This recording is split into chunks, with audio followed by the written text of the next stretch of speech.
Olá, alunos da Escola Tuiuti, tudo bem com vocês? Professor Wagner Chaves, de Geografia, trazendo mais uma aula. E hoje a gente vai continuar o nosso assunto sobre Ásia. Vamos falar das bases físicas, das características físicas do continente asiático. Então pegue o caderno, pegue a apostila e me acompanhe em mais uma aula.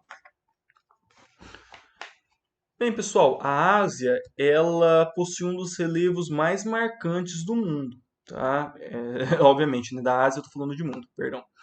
Mas por quê? Ela possui montanhas, ela tem depressões, ela tem deserto, tem floresta, tem estepe, tem pradaria, tem área de monções, tem áreas congeladas, tem áreas com chuvas torrenciais, enfim, a diversidade paisagística na Ásia, ela é extremamente variada. Primeiro pelo seu tamanho, pela sua distribuição latitudinal, pelo seu relevo, áreas de vulcão, intensos terremotos, pela sua posição também dentro das placas tectônicas. Então, vamos iniciar isso falando das áreas montanhosas. Tá?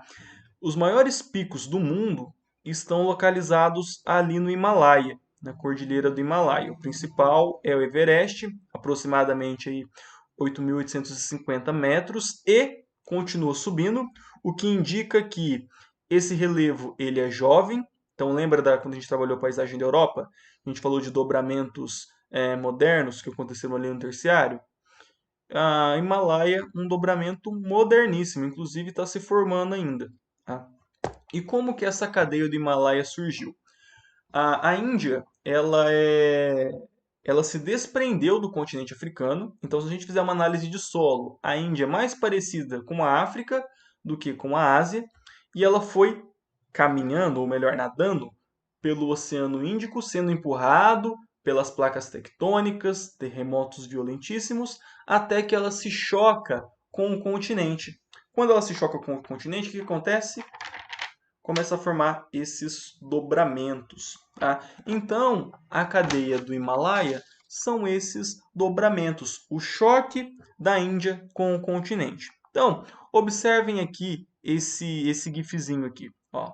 50 mil anos atrás. Percebam a Índia subindo, 40 mil milhões de anos, e ela se colidindo com o continente e gerando toda uma área rugosa, ali toda uma área montanhosa do choque da Índia com o continente. Então, a quantidade, a força, né, desse choque.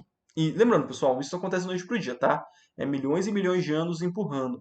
Só que a Índia, ela caminhou um monte, ela andou o Índico todo. Então, indica que é uma área com sismos muito fortes, com abalos sísmicos, terremotos violentíssimos, que formou essa cadeia, que é a maior cadeia de montanhas do mundo, e os pontos mais altos do mundo estão nesse lugar, tá bom? A cadeia ali do Himalaia passa pela Índia, pelo Paquistão, Tibete, China e Nepal. Todas essas áreas aí que vivem nesse espaço montanhoso. E só uma coisa, tá? Ao mesmo tempo que a Ásia tem os pontos mais altos do mundo, tem algumas áreas de depressão. Então, o Mar Morto, que é uma depressão absoluta, está localizado na Ásia também. Então, são aí os dois extremos, beleza? Outra coisa, pessoal, é o Círculo de Fogo do Pacífico. Isso aqui vocês já devem ter ouvido falar nos anos anteriores, tá?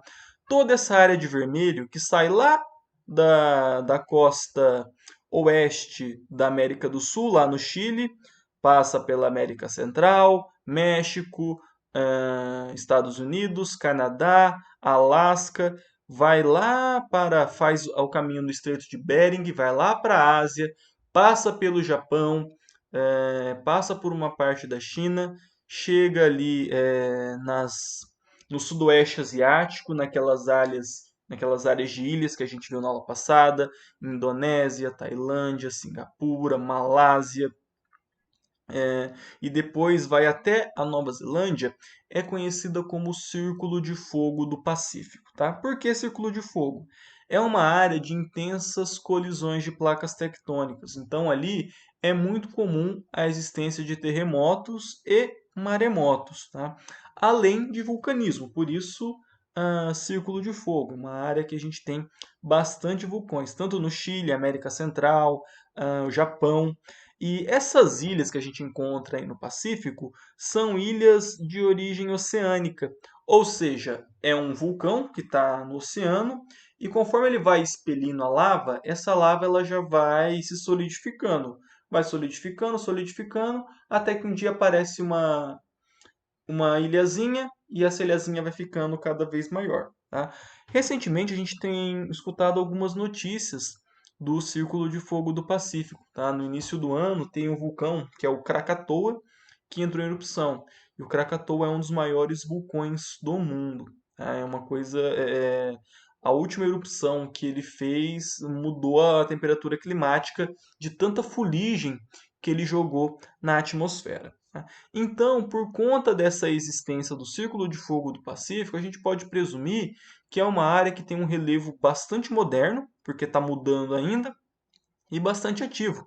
E o próprio Japão é um exemplo disso. O Japão, terremoto é terça-feira no Japão, né? Inclusive, uma vez um amigo meu foi para o Chile e ele tirou uma foto da escadaria do hotel, dizendo assim, as regras, né?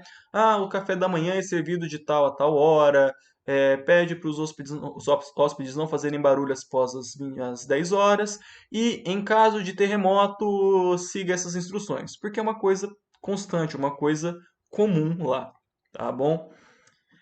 Bom, e falando um pouco do clima, o clima da Ásia, ele sofre bastante interferência do relevo, tá? O relevo, ele é tão maluco, tão cheio de formas, tão grandioso, que ele acaba interferindo no clima, tá? De que forma?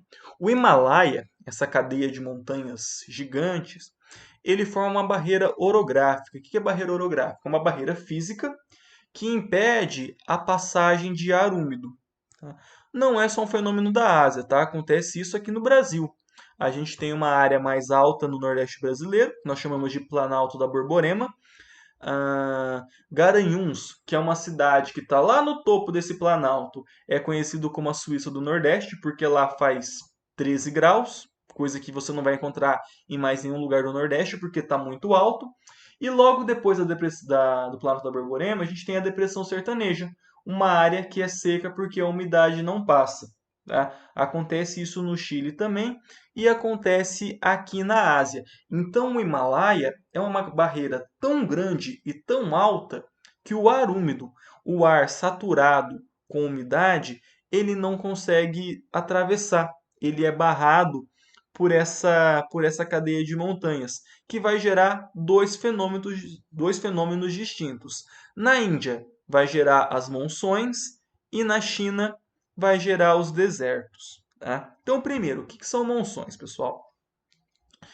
Durante os meses do verão na Índia, que é de julho, agosto até setembro, uma quantidade muito grande de massas de ar quentes e úmidas que sopram do Oceano Índico vão em direção ao continente, vão em direção à Índia.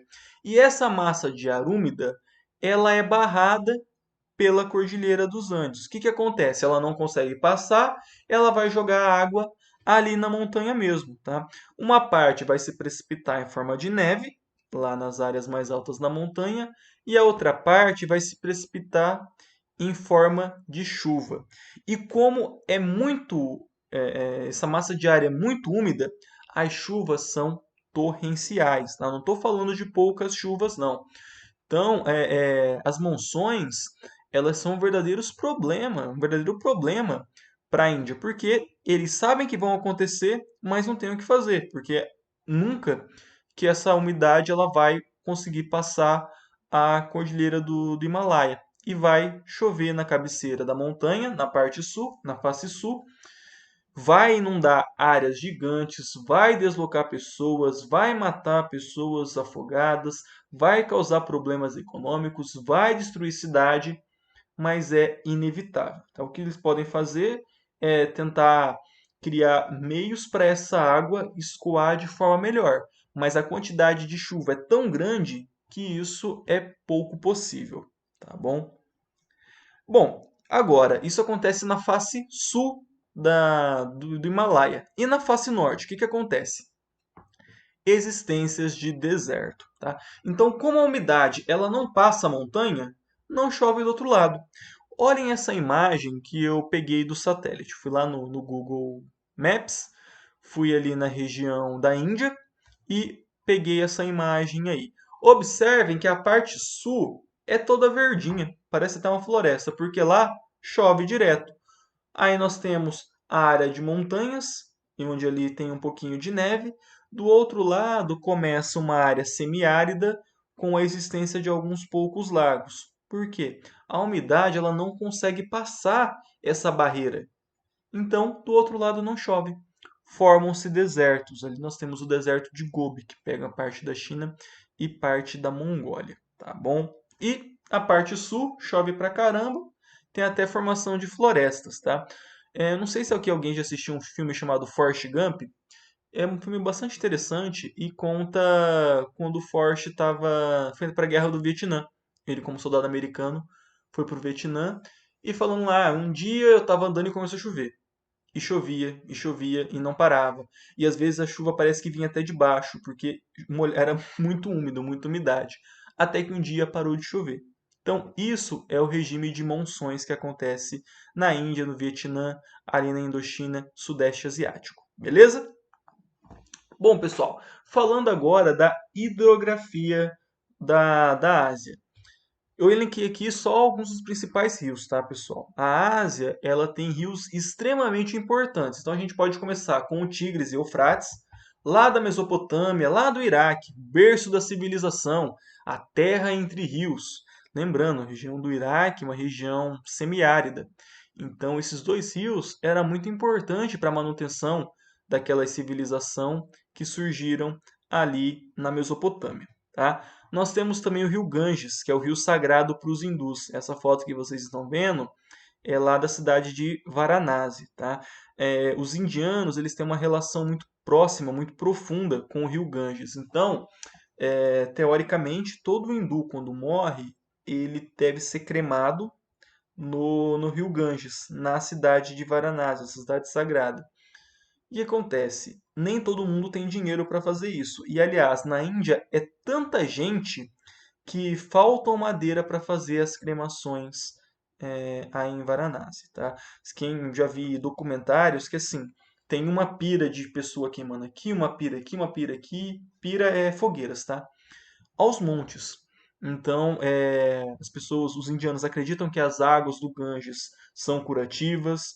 Você deve se banhar nessas águas, então tem uma relação bastante próxima. Ao mesmo tempo que é um rio extremamente poluído, tá, gente? É um rio, como a Índia tem um sistema de saneamento precário, esgoto, tudo lançado nos rios, tá? Mas ele foi muito importante para o surgimento da agricultura.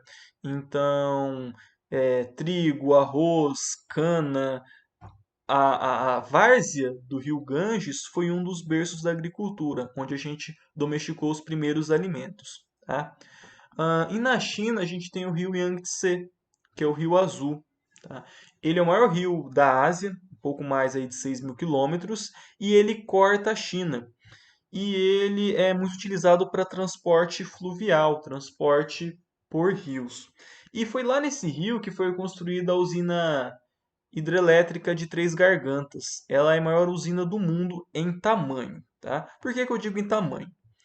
A ideia é ela ser a maior usina em tamanho em produção de eletricidade, mas o relevo lá não ajuda. O rio Yangtze é um rio de planície, então ele corre bem preguiçoso, ele não tem aquela força erosiva, ele não consegue movimentar as turbinas com a mesma força que Itaipu consegue movimentar. Então, Três Gargantas, ele tem mais do que o dobro do tamanho de Itaipu, mas nem sempre consegue produzir mais eletricidade.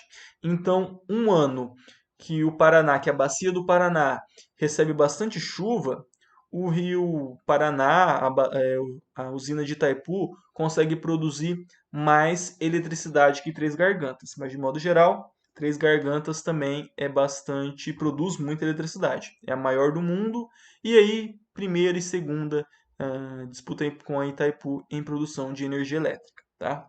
Agora sim, passando para cá, vamos falar do clima da Ásia, tá, pessoal? Bom, a Ásia tem um clima bastante diversificado também. Então, lá no extremo norte, no norte da Rússia, a gente tem a região da Sibéria, que apresenta um clima polar, bem próximo ali ao círculo polar ártico. A gente tem aquelas regiões de permafrost, que são aqueles solos congelados, essa costa que a Rússia tem, porém quase sempre congelada, né?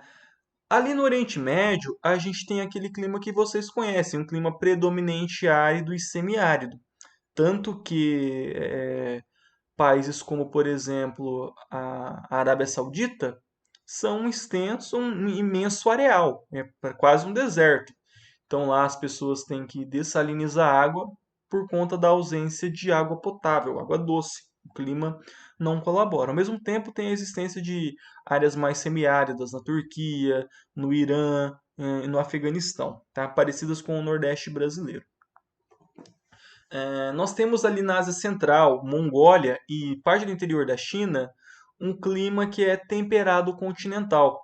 Lembra aquele temperado continental da Europa que não recebe influência ah, da maritimidade? Então são áreas onde a chuva é menos abundante, os verões são quentes, mas os invernos é bastante rigoroso. Então a gente consegue pensar ali quando fala tão, né, Cazaquistão, Turcomenistão, Afeganistão, a gente já pensa em lugar semiárido, mas, por exemplo, o Cazaquistão faz bastante frio mesmo, porque é um lugar alto no meio do continente. Então, não recebe esse calor nem que vem da corrente do Golfo, que a gente viu lá na Europa, porque ali na Ucrânia ele já acabou, e nem recebe das monções, nem recebe do Pacífico. Então, é uma área bastante fria. E ali no sul e sudeste asiático, na Índia, na Indochina e nas ilhas, nós temos um clima predominantemente tropical, equatorial, ou clima de monções. Então, é um clima bem parecido com o clima brasileiro.